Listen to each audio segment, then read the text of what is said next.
Mon autre question, elle implique beaucoup de choses. Donc, je vous prie de bien écouter. Je vais la lire. Je vais faire exception parce qu'il y a des chiffres et votre réponse est importante pour le développement du quartier. Donc, je vous prierai de bien répondre à la question. Oui. Donc, c'est à propos de la programmation des dépenses d'immobilisation pour 2014, 2015, 2016 que nous allons, le Conseil, adopter tantôt. Donc, une petite remise en contexte pour l'Assemblée. Durant le Conseil extraordinaire de juin dernier, j'avais voté contre le PTI, ce qui veut dire ce plan triennal d'immobilisation. Premièrement, parce que je juge que ce genre de vote déterminant devrait être voté devant une séance normale pour plus de transparence et voir en consultation avec les citoyens. Mais surtout parce que dans ce cas-là, il est question donc des investissements. Ça, c'est le party du Conseil.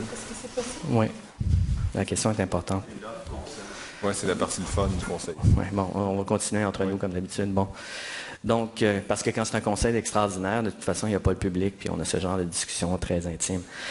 Alors, donc, il est question des investissements, donc des futurs projets de l'arrondissement. C'est ça qui est l'enjeu présentement. Donc, moi, j'avais voté contre, car à ce moment, l'enveloppe fixée par le conseil municipal consistait à un maigre 7 152 000, c'est-à-dire 2 384 000 par année répartis sur 3 ans. C'est vraiment peu pour faire des choses.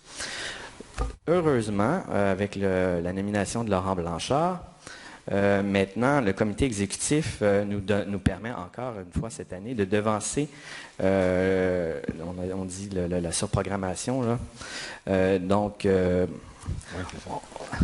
tu veux dire, heureusement, après la nomination de Laurent Blanchard et de José Duplessis. Oui, merci. Oui. Oui. C'est une bonne parenthèse, d'accord.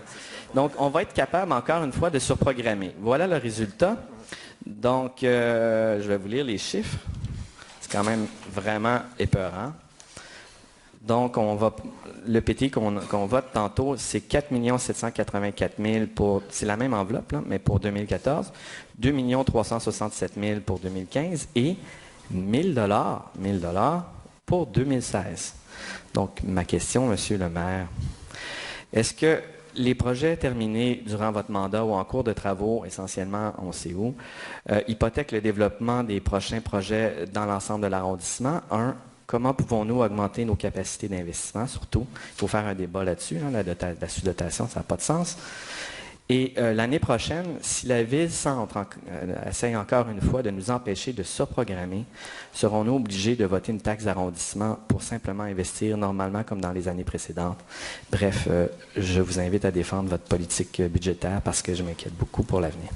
Oui, alors, dans chaque année, c'est un programme triennal. Donc, on reçoit à chaque année une somme de 4,6 millions à peu près. C'est calculé pour 3 ans, mais il y a une somme moyenne de 4,6 millions par année. Donc, à chaque année, ça s'ajoute 4,6 millions. Le 1 000 que vous voyez là en 2016, il va y avoir un 4,6 millions supplémentaire qui va s'ajouter à ce 1 000 $. Donc, ça va être 4 600 000. Donc, il serait une année normale de PTI. En choisissant de dépenser plus d'argent sur certaines années que d'autres, on s'empêche dans le futur de dépenser plus d'argent sur les années futures. Mais on ne s'empêche pas de dépenser la moyenne, puisqu'on la reçoit à chaque année. Alors, on va pouvoir, en 2016, dépenser 4,6 millions. On aurait pu faire le choix de dire on va attendre de faire de la surprogrammation plutôt en 2016. On va repousser nos investissements plus tard. Il y a des arrondissements qui font ça parce qu'ils n'ont pas de projet, qui sont prêts, parce qu'ils ne sont pas prêts à dépenser. Nous, on était prêts à faire des projets, donc on le fait tout de suite. Si la Ville choisissait de faire de la surprogrammation et de nous laisser avec un budget, empêcher la surprogrammation, ça veut dire que dans le futur, on ne pourrait pas dépenser 4,6 millions. S'il disait en plus, on vous oblige à prendre le 4,6 millions qu'on vous a envoyé et à le répartir sur 3 ans, ce qui donnerait une somme minuscule, on sera en bonne position pour expliquer que ça ne répond pas du tout aux besoins de l'arrondissement et que ça met en danger même les activités de l'arrondissement. Et ça fait partie de notre stratégie. Bon, au moins, Oui. c'est intéressant à savoir. C'est public. Merci.